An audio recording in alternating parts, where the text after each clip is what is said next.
And here we go. Hey, what's going on, everybody? Welcome back to the channel. My name is Samurai. I'm Geneva. And I'm Sarah. So we are going back into something that we have not done in a while.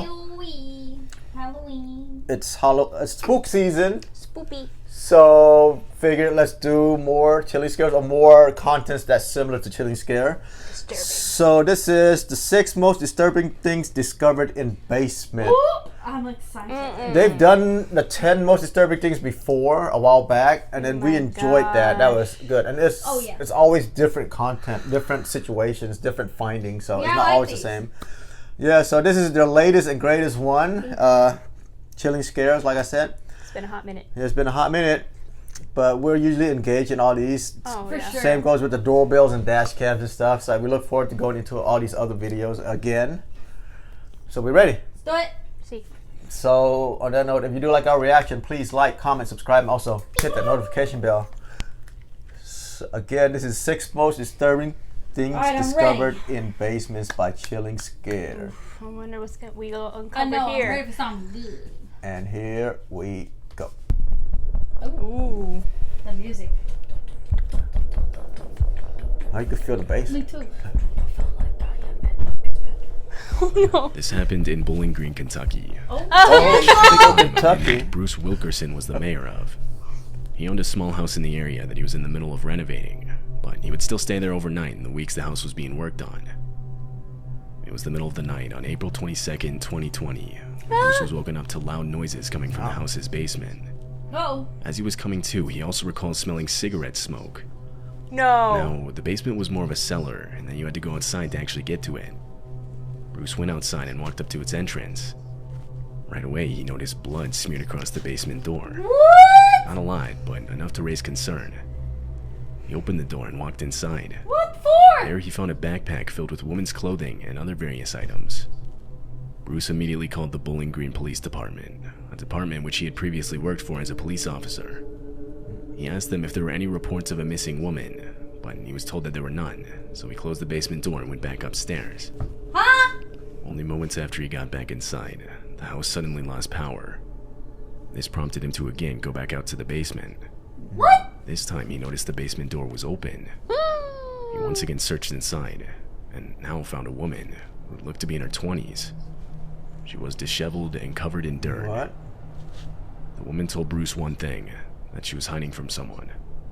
Bruce offered to call the police, but to that she immediately left the basement and ran away. Nothing had been stolen, so he wasn't interested in her arrest, but he still ended up calling the police. Police searched the surrounding area, however they never found the woman.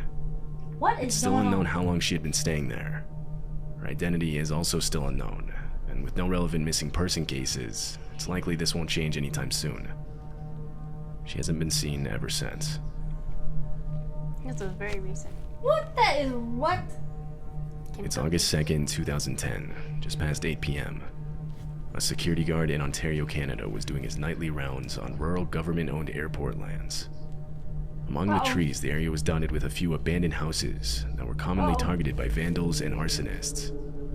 On this night, the security guard noticed a suspicious vehicle parked close to one of the houses. He decided to sit there and wait for the owner to return. Oh. 2 hours would pass until he finally gave up and continued doing his rounds. 2 hours? By the time he did a full circle and returned to the same spot, the car was gone. It wasn't much, but the security guard still made a report about it.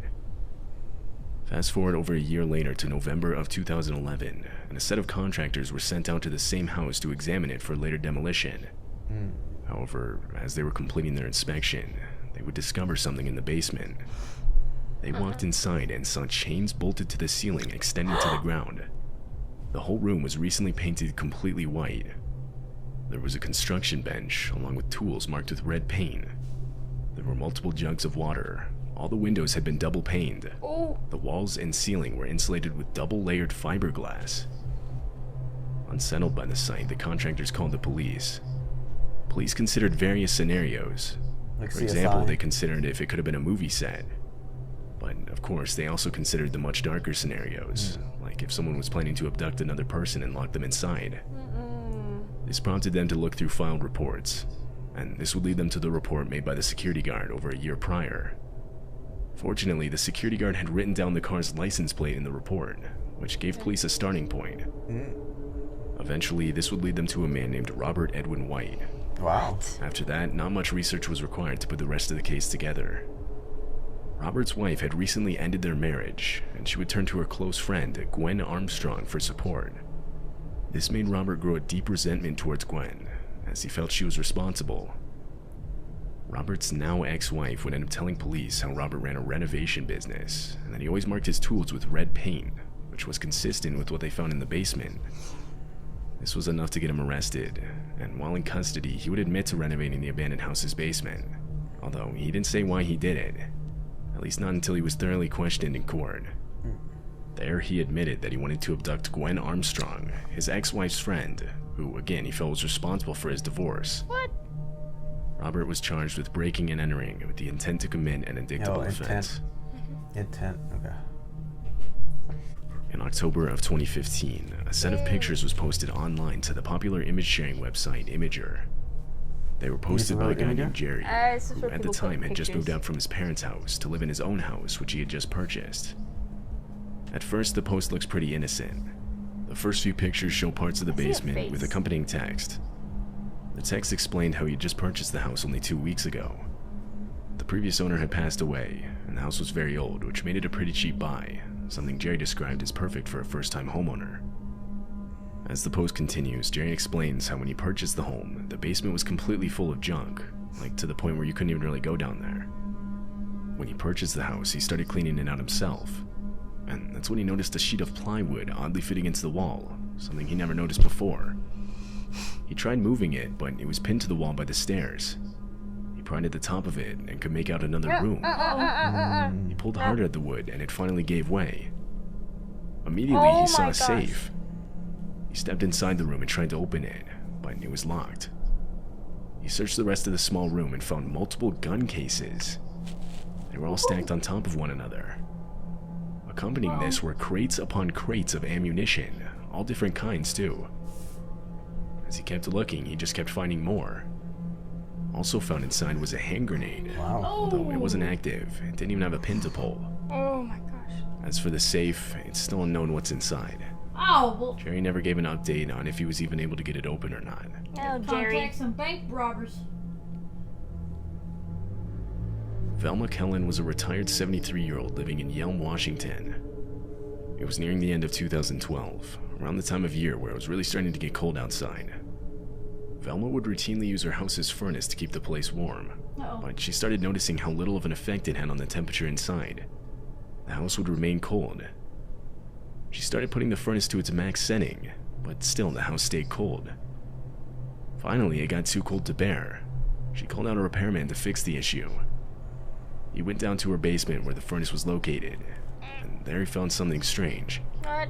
The furnace was working fine, but the air duct had been torn so as to redirect the heat to the basement instead of the house upstairs. Bruh. The repairman also noticed empty beer bottles and other trash scattered around the basement floor. He fixed the ducts and went up to tell Velma. When she heard about it, she recalled other oddities, like how there would sometimes be the smell of cigarettes around her house at random times, or how she had always noticed her backyard gate was left open after she knew she had closed it the night before. Both of them realized that someone had clearly been living in Velma's basement. Professional squatters. Police were called and they further investigated. They believed that someone was getting in the basement through a crawl space which was covered by a slab of stone. Velma replaced this duct the very next day. No arrests have been made, and nothing has happened since. How long this person was living in Velma's basement is unknown. That's scary. That's too much. In July of 2017, Joshua Seguin, a man from New York, was pulled over by police while traveling through Georgia. He didn't have a driver's license, and so he was arrested on the spot. Police searched his truck, and strangely, they found 5 undersized sharks in a large circular tank in the bed of the truck. Sharks? Owning or even transporting these animals was illegal in the state without a proper license, something which Joshua didn't have. Joshua admitted that he was transporting the sharks to New York, where he intended to sell them. This prompted police to request a search warrant of Joshua's house. They were granted it days later. They immediately searched the house, and when they entered the basement, they found a 15-foot above-ground pool. What?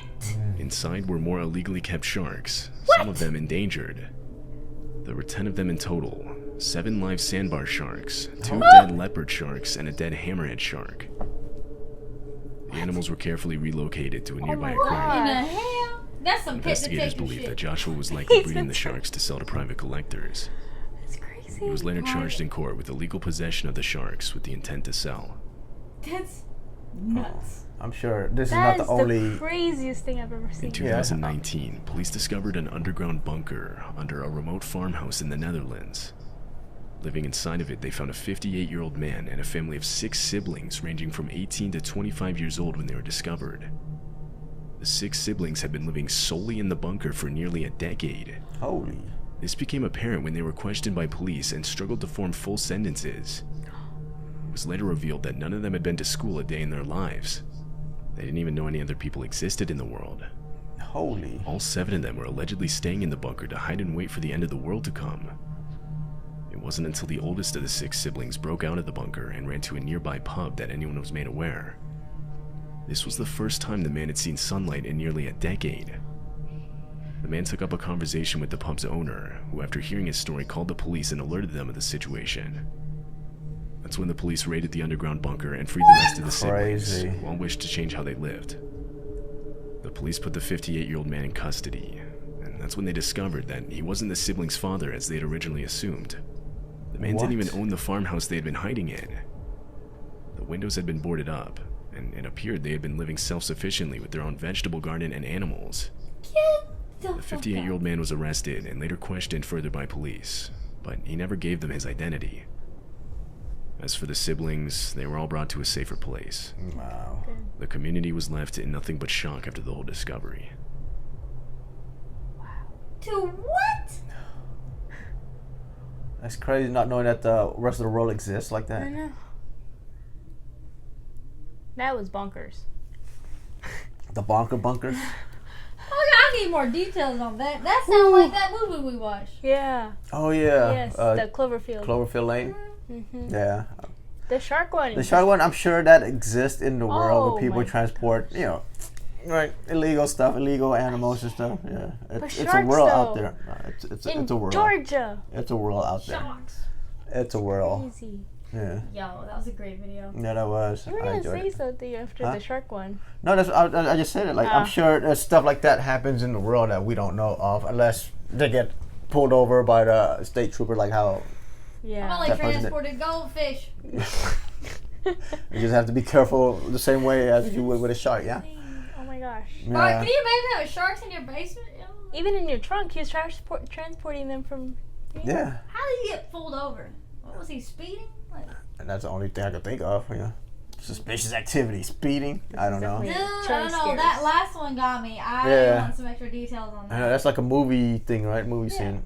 Yeah. So was the one where the basement had like chains and stuff. It reminded me of like, you know, SVU, like those shows, Criminal Minds, Yeah. stuff like those things in the world exist also. You know, I'm just saying it probably does exist as well. Same with the shark. I mean, there's a lot of world out there, I guess. Crazy stuff. Definitely chilling scares. Yeah, that is chilling scares. Very good though. Yeah, but that last one really, like, I was, wow, like not Stunned. knowing Yeah, I that the didn't world know that. exists. That's all they knew, was confined in that little space that they had. Well, hell no. That's just crazy. Out of 10 though. Yeah. So yeah, we're good. See. So if you do like our reaction, please like, comment, subscribe, and also hit that notification bell, and we'll catch you in the next one. Ta-da for now. Bye. Cheers.